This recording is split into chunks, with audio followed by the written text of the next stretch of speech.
Simon & Schuster Audio presents Blk Privilege. Opportunity comes to those who create it. Written and read by Charlemagne the God.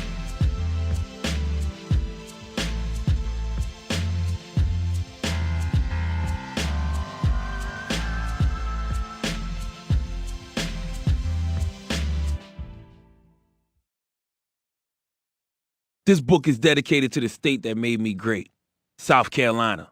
The 843, the 803, and the 864. To every dreamer living on a dirt road somewhere, this book is for you. In my story, may you find the inspiration to create your own greatness. This book is also dedicated to my mother, Julie, my father, Larry, and my late grandmother, Rosalie Ford. The foundation of who I am came from the three of you. I don't know if y'all even want to take credit for my madness, but guess what? You have no other choice. Last but certainly not least, this book is dedicated to my rib, my wife, Mook Mook, and our two beautiful daughters, A and Z. Yes, the name of one of my daughters starts with an A and the other starts with a Z. We will fill in the rest of the alphabet at a later date.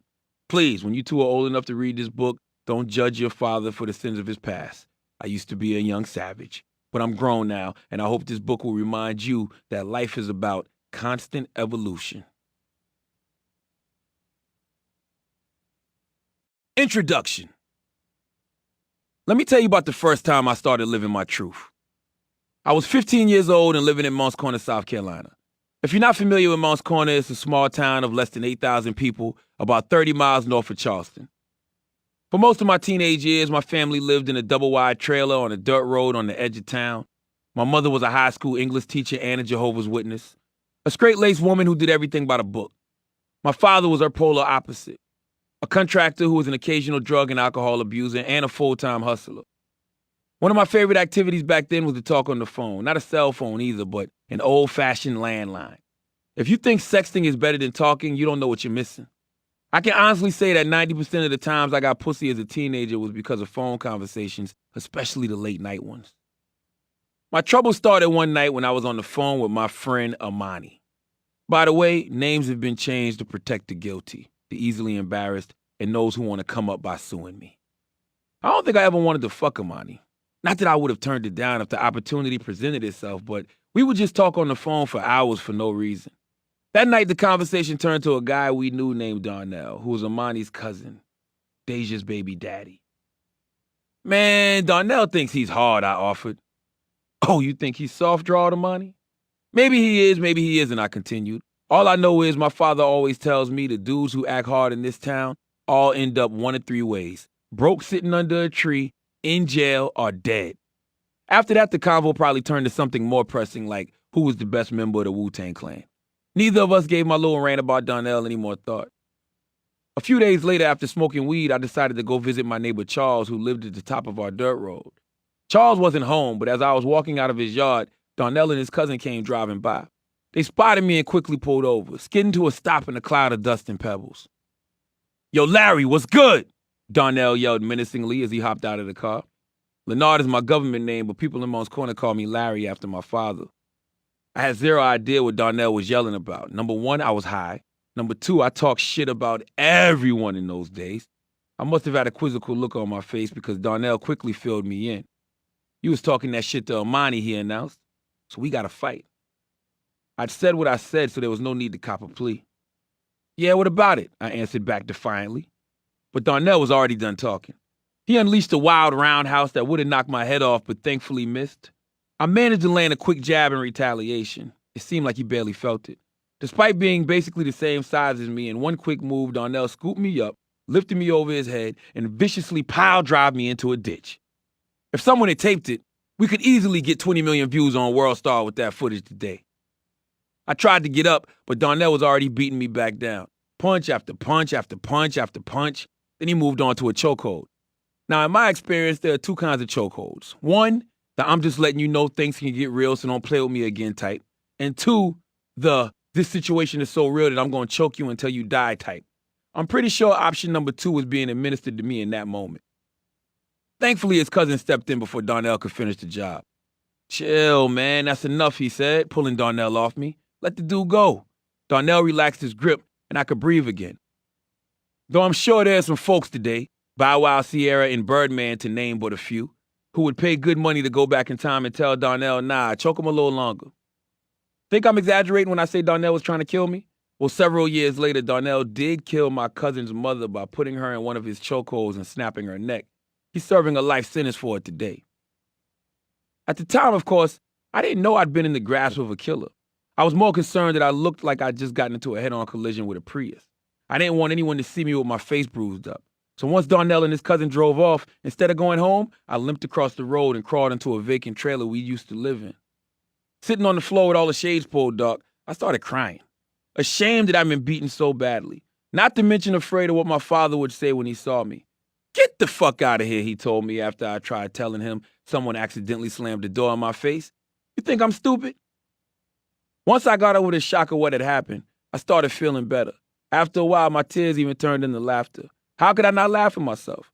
I looked like Martin after he tried to box Thomas Hitman Hearns. I literally had a knot on my head so big a doctor would eventually have to shave it off.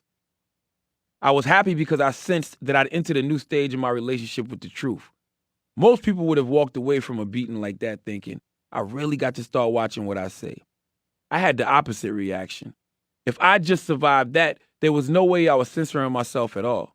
One of my favorite songs at the time was Notorious B.I.G.'s Unbelievable, where he rapped, if I said it, I meant it, bite my tongue for no one. Sitting there in the trailer, I could hear Biggie's lyrics over and over again in my head. And his words, I'd found my own voice too. Bite my tongue for no one was the mantra I was going to live by. If I had something to say, I was going to say it. If someone wanted to know what I said about them, I'd tell them to their face. What's the worst that could happen? I'd get beat up. I just survived a 5-star ass kicking. If that was the worst that could happen, I was all right with it. By the way, do you know they let prisoners on Facebook now? I didn't. And the other day I got a friend request from Darnell. When I saw his face pop up on my screen, I immediately thought, no, he's out? And almost had a heart attack. When someone beats you like that, you never get over it. Bite my tongue for no one. Throughout my years as a radio guy, first on local stations in South Carolina, later as a co-host on Wendy Williams' show, then as the host of my own show in Philly, and eventually as part of the Breakfast Club, the syndicated radio show I host on New York City's Power 105.1 with DJ Envy and Angela Yee, I've been asked, not to mention threatened, to watch what I say more times than I can remember. I've been hated on for my honesty, fired for my honesty, even punched in the side of my head for my honesty. But I've never for a second doubted that honesty is not only my best friend, but also my secret weapon. Almost 20 years later, my tongue remains unbitten. Perhaps the best example of the depth of my commitment to honesty is the first time I interviewed Kanye West on The Breakfast Club. To give you a little context, the interview happened while he was out on tour supporting his Yeezus album, which I thought wasn't up to his usual standards. To make matters worse, Kanye had been delivering long rants about how the fashion industry wasn't giving him a fair shot, how he was a genius but no one in power in the industry understood his vision, how he felt like a slave to major corporations. In my eyes, instead of trying to keep up with the Kardashians and worrying about whether an editor at Vogue liked his blouses, Kanye should have just focused on what made us love him in the first place, compelling, heartfelt music. I knew that as long as he was connected to the people via his music, all his other dreams and aspirations would eventually fall into place. In order to get him back on track, at the end of the day, I am a Kanye fan and want him to succeed. I started calling him Kanye Kardashian to poke fun at his new image. I also named him Donkey of the Day several times, a daily feature on The Breakfast Club where I give someone the credit they deserve for being stupid. Of course, when word got out that Kanye was coming in for an interview, the question on everyone's lips was, will Charlamagne really call him Kanye Kardashian to his face? Will he tell him Yeezus was whack? That's certainly what Natina and Amin, Kanye's rep from Def Jam Recordings, was worried about when she arrived at our studio the morning of his interview. Charlamagne, whatever you do, she implored, please don't call him Kanye Kardashian. You got to understand why that's not cool. Being the pain in the ass that I am, I crushed that dream right away. Since you asked me not to say that, that's the first thing I'm going to say, I told her. Though in truth, I was always going to say it regardless. I added that little dig because I really hate when publicists and label reps ask me not to do my job. I'm here for the listeners, not the artists, and certainly not the labels. If there's something I feel listeners would want me to bring up, then that's what I'm going to do. Here's a little Radio 101. Listener benefit trumps everything else. True to my word, as soon as the interview began, I got right into it. They said it would never happen. A repeat Donkey of the Day offender, I said, as Kanye smiled uncomfortably.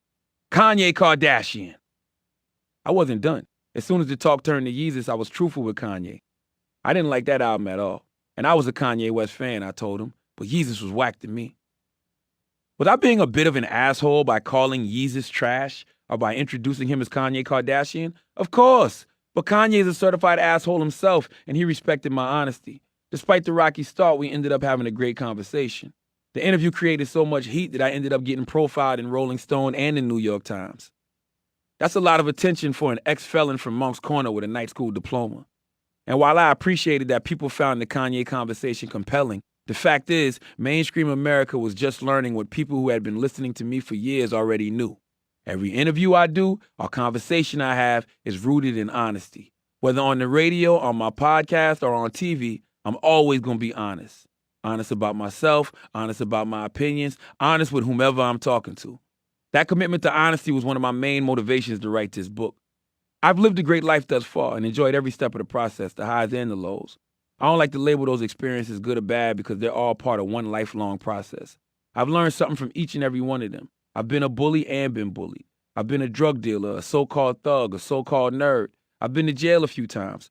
I've come within inches on more than one occasion of fulfilling my father's prediction for Donnell and all the other knuckleheads in our town. Broke under a tree, dead in the ground, or rotting in jail. But despite all that, to quote the great Pastor Young, a.k.a. the rapper Jeezy, here I stand, a grown-ass man. Yes, that little boy on the dirt roads in Moncks Corner, South Carolina is a grown-ass man now and has managed to realize all the dreams I had for myself. My goal for this book is to pass along the valuable principles I've absorbed through living what I feel has been an eventful life. Some of the principles I've developed on my own, others have been passed down to me by the wise elders I've been fortunate to meet. Despite having a big-ass mouth, I pride myself on having big-ass ears, too. I'm a great listener. Regardless of their origin, I'm hopeful no matter what your background or situation, you'll find value in all of these. Here's some of the principles that you're about to learn in this book. Success isn't determined by the size of the town you're from or what sort of home you grew up in. When I first started doing radio in NYC, people tried to make me ashamed of coming from a place where you pull over when you see roadkill. Pro tip, if it's cold, you leave it there. If it's warm, it's dinner. But even if Moncks Corner was a small town, it had a magic in the air. Magic that I was able to harness and motivate myself with. There's something special wherever you come from, too. Find it and use it to help it propel you towards your pursuit of greatness. Here's another principle. In order to change your life for the better, first you must change your lifestyle, which can't happen unless you change the people around you. My family didn't have much, but I still got off to a good start in life, wearing glasses in a fanny pack, reading Judy Blume books, and hanging out with nerdy white kids. Then I made the mistake of ditching all that for my cool cousins who was thugging. A note on the term cousin. I'm going to be using it in the Southern sense. A cousin refers not only to blood relatives, but a lot of other folks too. Truth is, I still don't fully understand who my true cousins are. It's very confusing when you don't know which of your cousins are actually related to you, not to mention very awkward after you've had sex with a couple of them. I had one foot under that tree my father always told me about, one foot in jail, and let's call it my dick, aka my third leg in the grave. Thankfully, I woke up and realized I had to cut all the losers loose, even the blood relatives, if I was ever going to reach my potential. I hope this section will help you see that no one is a victim of circumstance in life. No matter how or where you were raised, you can make the choice to live a different way. Often the most valuable advice you can give someone is fuck your dreams. Sounds like pretty depressing advice, but it comes with a qualifier. Fuck your dreams when they aren't actually yours. For young African Americans, relatable images of success are often limited to sports and entertainment. Too many times the dreams you think are yours are actually someone else's. You're only chasing them because you've seen them working for others. I should know. I wanted to be a rapper because that's what I saw young black men who were successful do. Thankfully, someone who could see I didn't have the skill set to be an MC had the courage to tell me, fuck your dreams of being a rapper. It turned out to be the single best piece of career advice I ever received. This is why I often say, if you don't have anything nice to say to anyone, say it anyway. Also, as someone who has been fired countless times, I can promise you there are no losses in life, only lessons. From getting let go from Taco Bell by my own sister, no less, to getting canned from Wendy Williams' show, to every single time I've been fired, a short time later, I've always landed in a better position. As long as you don't compromise who you are, no matter how many pink slips you get, there's always going to be something better out there for you. Learn how to trust what I call divine misdirection. When you're starting off in your chosen field, just focus on putting the weed in the bag. If you don't know classic hip-hop cinema, I'll explain that quote in greater detail later. But now, just know it speaks to the importance of embracing the process instead of what may seem to be the results. Too many people, especially millennials, lack the vision to recognize opportunity when there's not a paycheck attached to it. Always live your truth. When you live your truth, can't nobody try to use that truth against you. For instance, do I look like a Teenage Mutant Ninja Turtle? Of course I do. By embracing my egg-shaped dome, I've taken all the ammunition away from people who call me the fifth Ninja Turtle or a burnt Ninja Turtle. By laughing at those comments instead of getting uptight, I replaced the perceived weakness with power. You might not look like a Ninja Turtle yourself, unless your name is Neo, but chances are there's something you're uptight or embarrassed about that you could actually turn into a positive by just embracing the truth about yourself. Always give people the credit they deserve for being stupid, starting with yourself. I walk through life assuming that I've got a lot to learn, and I happily soak up any knowledge that comes my way. Too many people take the opposite approach and decide they've got it all figured out by the time they're 25. That's a mindset that is guaranteed to block your blessings. You must stay open to new ideas, to new kinds of people to work with, to new mentors who can coach you. Otherwise, you're going to always be stuck in place. Finally, embrace the concept that you are privileged.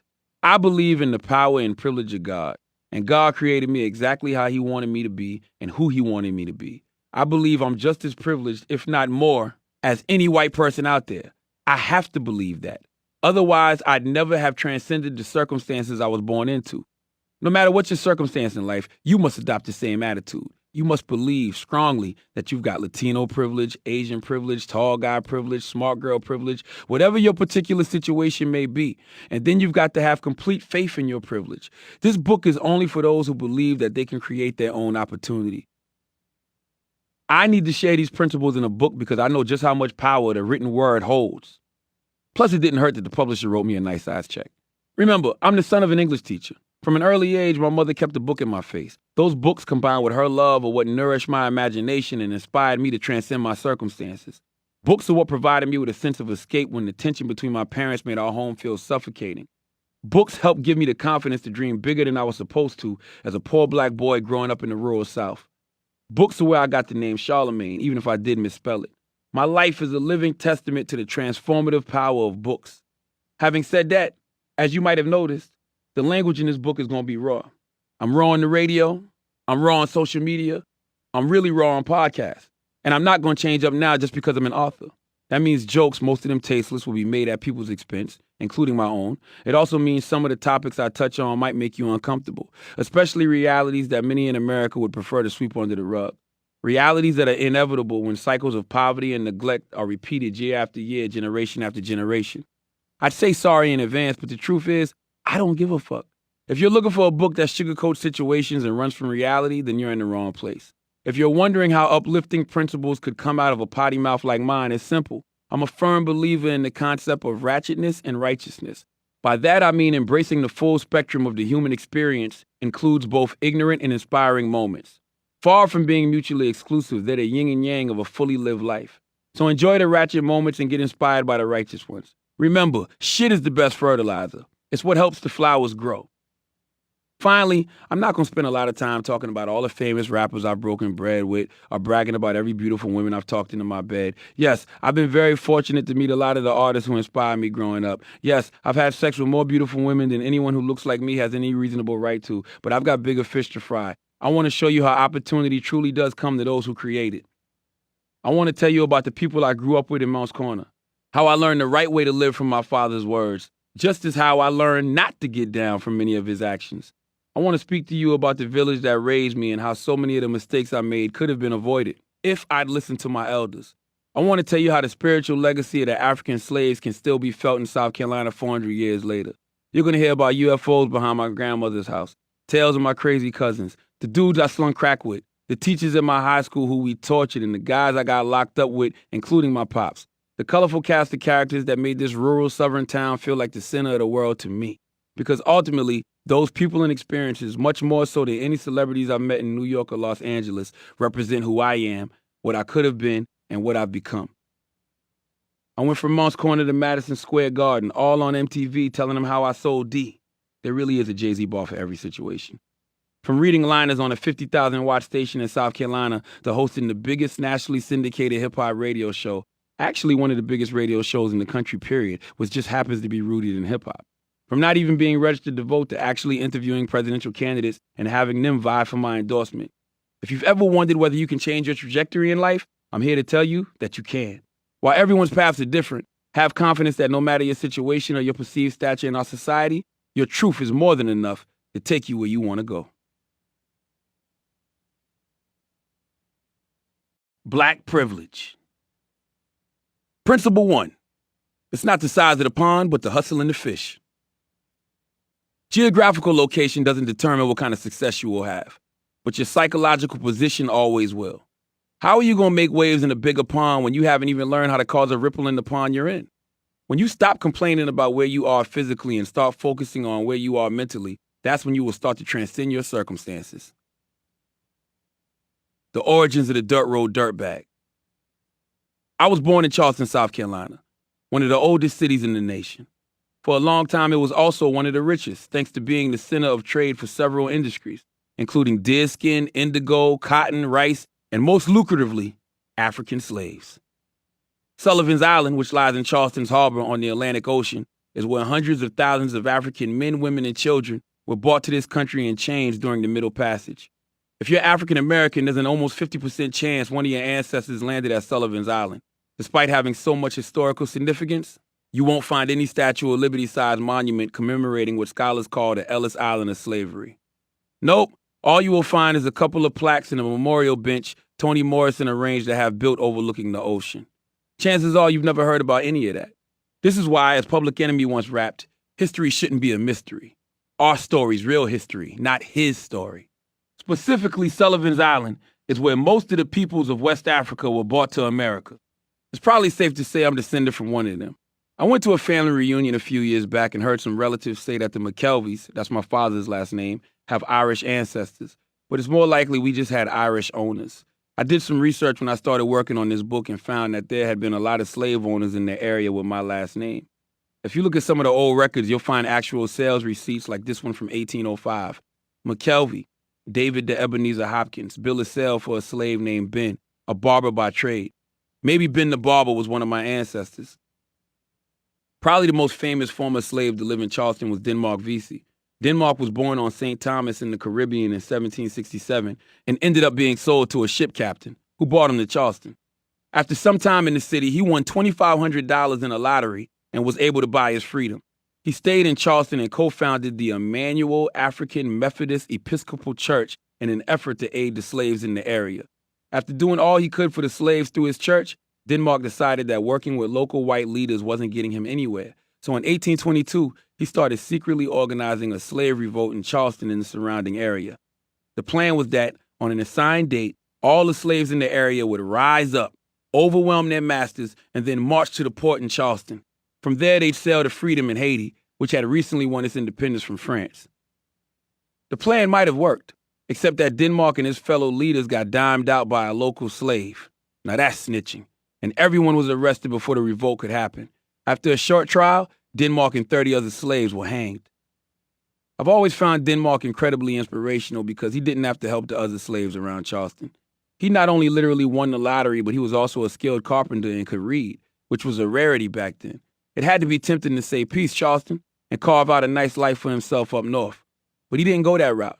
He was committed to his community and ultimately gave his life trying to liberate it.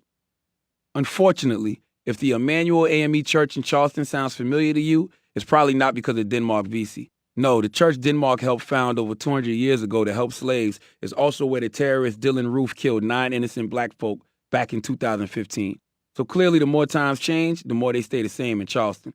This is why we need to celebrate heroes like Denmark Vesey whenever we get the chance, instead of letting them become a footnote to history.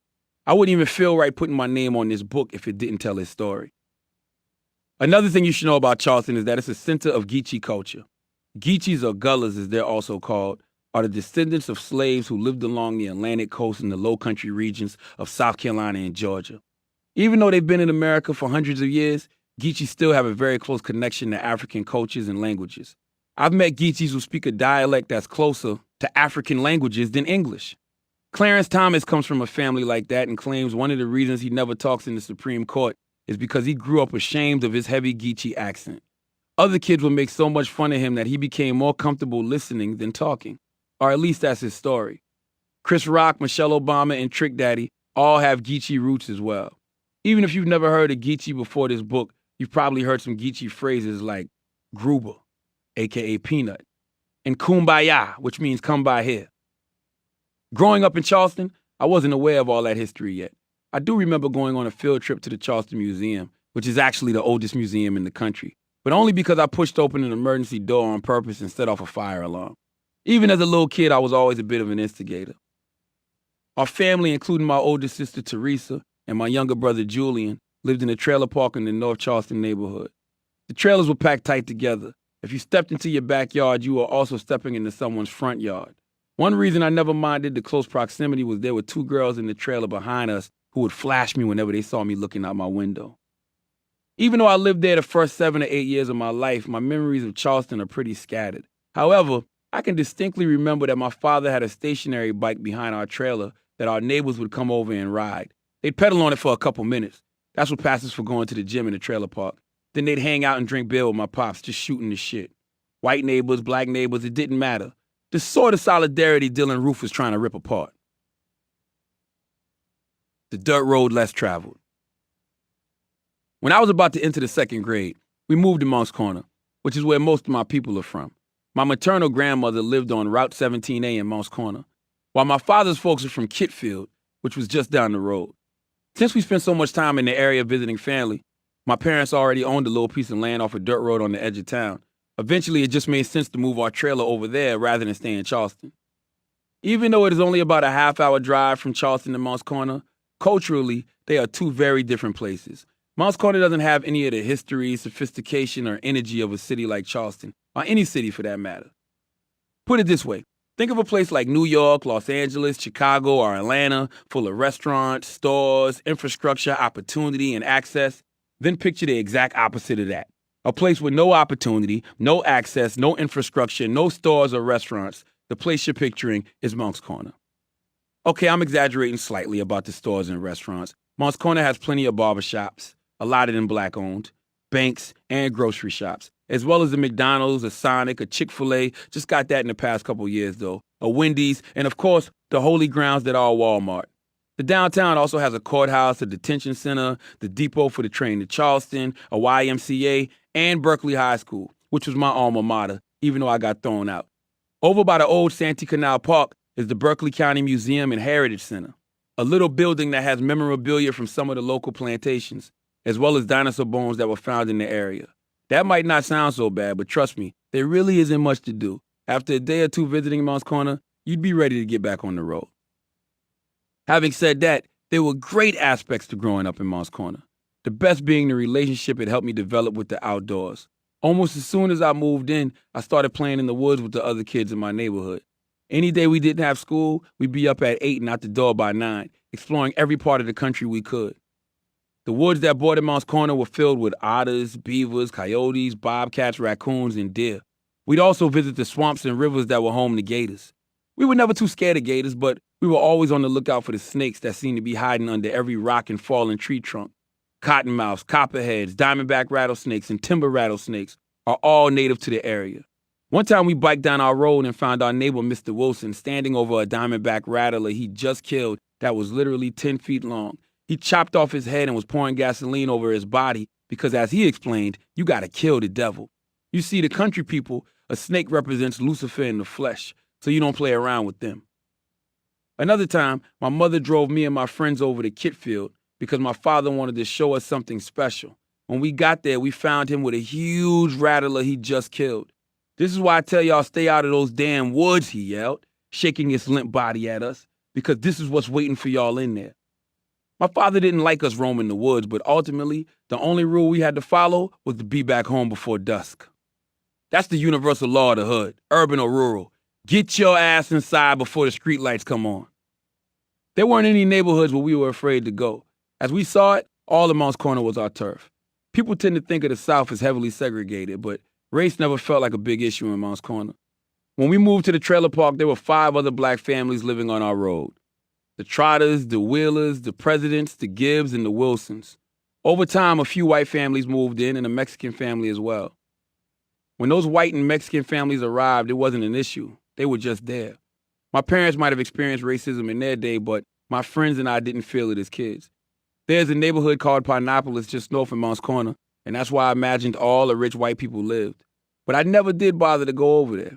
Looking back on it, all the homes I'd imagined as mansions were probably regular as hell anyways. I didn't go sightseeing in Pineapolis because I've never felt envious of what other people have. Most folks I knew lived in trailers, and that felt regular to me. An African-American family named Gibbs did have a brick home down the road with a formal den and a nice-sized kitchen, plus a big basketball court outside. As a kid, that was the most immaculate house I'd ever seen. When I did dream of something better than what we had, that's all I saw. A nice little 2-story brick home with a basketball court. The supernormal. Snakes and gators weren't the only creatures that roamed Moncks Corner. Plenty of supernatural creatures abounded as well. Or as I prefer to describe them, supernormal. Because to me, there's never been anything out of the ordinary about encountering the spiritual realm. My first encounter with the supernormal came when I was 5 or 6 years old with one of my favorite toys, a little plastic tractor with a farmer sitting on top of it. Suddenly, that plastic farmer hopped off the tractor, walked over and started messing with me. Not in a threatening way, but almost more as if he was issuing me a warning, as if he were telling me, hey, you're not alone in this universe. I can get off this tractor if I want to. Every few days, that farmer would mess with me. I even told my mother about it, but she just blew me off with, well, you don't say, and then went back to whatever she was doing. One day we had a trash fire going. Yes, it was so rural where I grew up, you had to burn your own trash because the county wouldn't pick it up. When the toy farmer drove his tractor over to me again and started acting up, I'd had enough. So I grabbed it and threw it into the fire. Let me tell you, that little farmer began screaming for his life as the plastic began to melt. I should have rescued him, but I was too freaked out to move.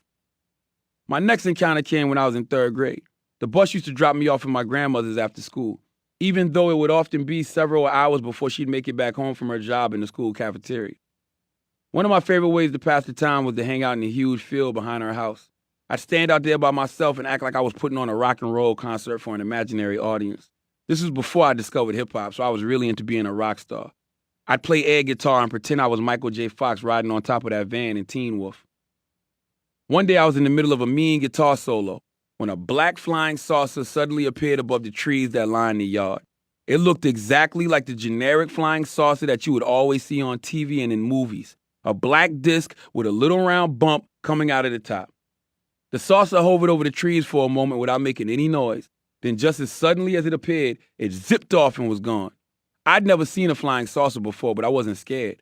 Why should I have been? People are afraid of what they don't understand, but even at that early age, I was already fully aware that non-human life existed in the universe. If anything, seeing the saucer was just another confirmation of what I'd already known. Another supernormal presence in my life has been hags, who are a major part of Southern African-American folklore. Hags are female spirits or witches who come into your bedroom while you're asleep and sit on your chest until right before dawn. They don't like sunlight. When they've got you, you literally can't move. Some doctors try to call this condition sleep paralysis, but in South Carolina, we know better. It just means you got a visit from the hag. Almost everyone I know in South Carolina has had the hags come to them at least once or twice. Some folks try to keep them out by sprinkling salt by their doors because it's said a hag will try to pick up every grain and run out of time before the sun comes up. Another trick is to leave a straw broom by the door because a hag will get distracted trying to count all his straws. Growing up, there was an old lady in my neighborhood who used to catch hags. She never told me how she did it, but when I asked her what they looked like, she said they were small, shadowy figures that had the shape of a woman's body. I didn't totally believe her until the hags finally came for me one night when I was a teenager. I woke up out of a deep sleep to see a little shadowy bitch doing a dance on my chest. I tried to brush her off, but I couldn't move a muscle. Then out of the corner of my eye, I saw 3 more little female shadows waiting for their turn to jump on me. Over the course of what seemed like hours, they all took turns giving me lap dances on my chest until they finally split right before dawn. It truly felt like I'd had a train run on me by a bunch of hags. Some of you are probably thinking, Charlemagne, would you please stop it with these hags and UFOs? No one believes in this shit. Well, to that I'd like to say, number one, I don't care if you believe me. I experienced all of these encounters plus a few more, so I don't need anyone's validation. Besides, why would I lie and open myself up to ridicule for no reason? Second, a lot of people do believe in the sort of paranormal activity I'm describing. Not only because they've experienced it themselves, but also because hags and other supernormal beings are directly rooted in the cultures the slaves brought to this country hundreds of years ago. In many parts of West Africa, there's nothing strange about being visited by hags, just as there's nothing strange about the concept of talking to your dead ancestors. For generations and generations, the West Africans I'm descended from have believed that there's no separation between the spiritual realm and our day-to-day lives. Growing up in Moncks Corner, it wasn't unusual to hear adults talking about communicating with the dead. I can often remember my grandmother mentioning that she'd spoken to my dead grandfather in a dream.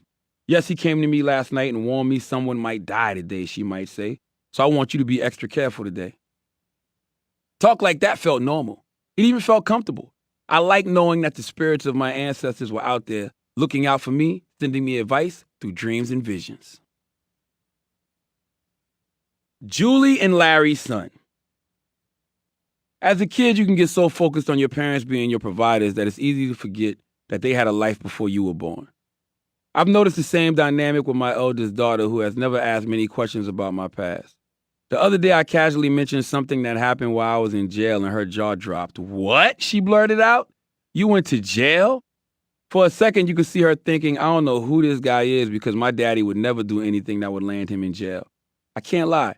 I like that the idea of me being locked up was mind-blowing to her, but I also made a mental note that it was time to start teaching our family history, the so-called good and the so-called bad. As to my own parents, I do know that my mother, Julianne Ford, is a beautiful woman, physically, mentally, and spiritually. She was born and raised in the Moncks Corner area. Her father died before I was born, so I don't know much about him. My grandmother, Rosalie Ford, was a lunch lady in our school district for many years. My mom grew up with a sister and a brother, though he sadly drowned when he was around 17. After high school, my mother attended South Carolina State University, an HBCU in Orangeburg, which is roughly 45 minutes farther inland past Moncks Corner. After graduating, she started working as an English teacher in Charleston, where she somehow got caught up with a character named Larry McKelvey, a.k.a. my pops. They got married and had a daughter, my older sister, Teresa. After Teresa, there was a miscarriage, and then came me, followed by my younger brothers, Julian, BJ, and then my sister, Ashley. At some point, my father also had my half-sisters, Tara and Sarah, but we didn't know about them until after my parents split up. Like I mentioned, my mother is a Jehovah's Witness. She doesn't drink or smoke or carry on, but she married my pops, so there had to be an adventurous streak in there somewhere. My first glimpse of it came one day when I was over at my grandmother's house looking at an old picture of my mother, my Aunt Lo, and some other folks.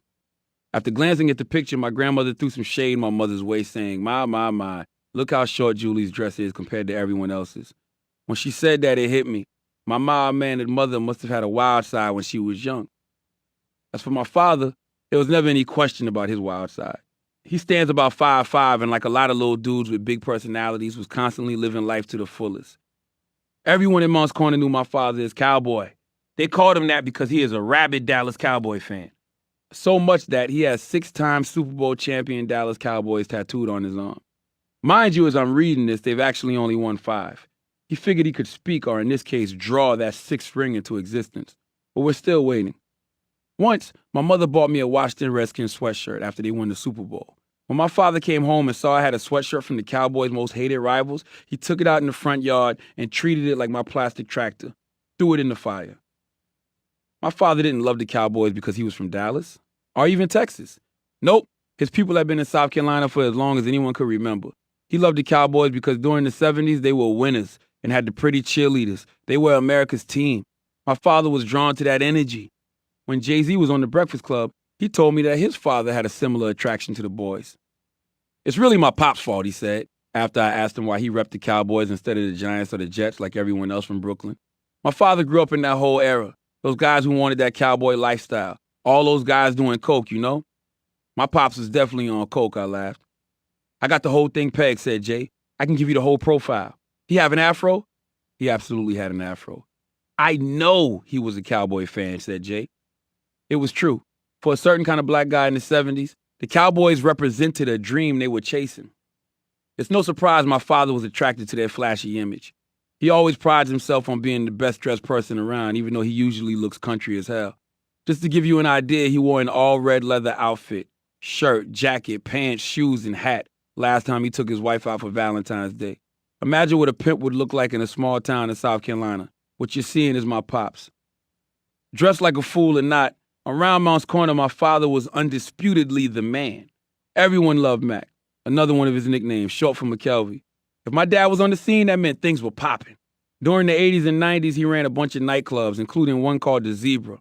When R&B artists like Clarence Carter, Tyrone Davis, or Millie Jackson came through town, They would often play a set at the Zebra. The legendary George Clinton even made an appearance one time. I bet my father paid him in coke. My father would make a point to show the artists a good time while they were in town. To this day, he claims he sniffed coke with Rick James and Tina Marie. He's probably lying, but since neither of them are here to dispute it, we'll let him have that. When he wasn't throwing concerts at the Zebra, my father was working several other jobs. For a while, he had a fish market on Main Street called Max Seafood. I used to work there when I was little, sweeping up, helping customers, and putting the stuff back on the shelves at the end of the day. His steadiest job, legally at least, was working as a contractor. He was great with his hands and could build houses from the ground up. His dream was to build homes in the area and then flip them for profit. But he struggled with drugs and alcohol, which tripped him up before he could get his construction empire off the ground. In a word, my father was a hustler. If you needed anything in Monk's Corner, you saw Larry McKelvey. Some shrimp for a fish fry, see Larry. A waitressing job at one of his clubs, see Larry. New roof on your house, see Larry. A little coke for the weekend, see Larry for that too. My father was a big talker, but he could always back it up. For the most part, I never saw him get into any real beef, but I do remember one night my father walked briskly into the trailer and whispered something into my mother's ear. All I could make out was, "We tied him up." Next thing I know, my father's on the phone trying to explain to some guys why they can't find their friend. Turns out my father had gotten into a fist fight with him. A dude as big as motherfucking Hulk Hogan, as he later described it. Because my father was outside, he hit the guy with the brass knuckles he always carried and knocked him out. My father didn't know what to do with his knocked out foe, so he tied him up, drove to our trailer, and called the guy's friends to explain what happened. They must have come and picked him up peacefully because I never heard about the guy again. It was because of that situation that I started carrying a set of brass knuckles myself. Old habits die hard, and I'm still known to have a pair on me from time to time. While it was cool to have a father who was the street mayor of our town, a lot of pressure came with it. Everywhere I went, I'd inevitably hear, "There go Cowboy son." You can't have much anonymity in a small town where your dad has one of the biggest personalities, especially as his oldest son. It's hard to play the background when your father is always lit. Of course, playing the background is what a kid, even one with a big mouth like mine, often wants to do. Many times I felt my father was friends with everyone in Monk's Corner except for yours truly. Growing up, I always wanted him to be my buddy because that was his relationship with my cousins who were around the same age as me. With them, my father was the big homie, a steady stream of advice, belly laughs, and backslaps. With me, he was more serious. Instead of laughs and backslaps, I got lectured and slapped upside my head. Looking back, I could see he was tough on me because he didn't want me to make the same mistakes that he had. So even though I wanted my pops to be one of the homies, he knew he wasn't here for that. He was here to be my father, and that's exactly what I needed. Transcend your circumstances. It ain't where you from, it's where you at. Eric B. and Rakim, I know you got soul. When the god Rakim first spit those legendary bars, most people assumed he was speaking on physical locations. It didn't matter if you were from the Bronx or Brooklyn, the suburbs, or the streets. If you were down with hip-hop, then in Rakim's eyes, you were good. There's tremendous value in that message. Yet as I grew to appreciate the song over the years, I realized there were layers to Rakim's lyrics. He wasn't only speaking about locations on a map, but a state of mind, too. In other words, the place where you were born or the circumstances you were born into don't have to define you. You could be born in Monk's Corner, but have a New York City mindset. You can grow up in a housing project in Chicago or a trailer park in Louisiana and still have the mentality of someone who was raised in LA. I'm speaking here to all the people, especially young ones, who feel trapped by their circumstances, who feel they must move to an Atlanta, a New York, or a Los Angeles in order to prosper. Ultimately, you might have to make that move. I did. But before you do, you must focus on where your mentality is, where you're at. Too many people who grow up in a proverbial small pond fall into the trap of believing that they'll never achieve success where they're at. As a result, they end up settling. What's the matter that I dropped out of high school? There are no good jobs around here anyway, they'll rationalize. So what, I got a baby before I got a degree, they'll say. It's not like my mother went to college either. I understand how easy it can be to sink into that mindset. I doubt most people reading this book grew up in a town where the prospects of making it seemed any more daunting. If you were lucky in Monk's Corner like my mother-in-law, Miss Patty, you could get a job at the Gates factory, which made timing belts for cars before it closed in 2008. It employed maybe a couple hundred people. Or you could work for Berkeley County like my mother did. After that, the next biggest employer was probably McDonald's. It's no wonder so many people turned to selling drugs. There just wasn't much legal money to be had. That feeling of hopelessness, of opportunity, always being outside of your grasp can be depressing. I saw it take its toll on a lot of people, including many of my cousins and friends. When my father warned me not to fall into the trap of spending the rest of your life sitting drunk under a tree, he wasn't using it as a metaphor. I would literally see my cousins, guys who was teenagers dressed fly, had game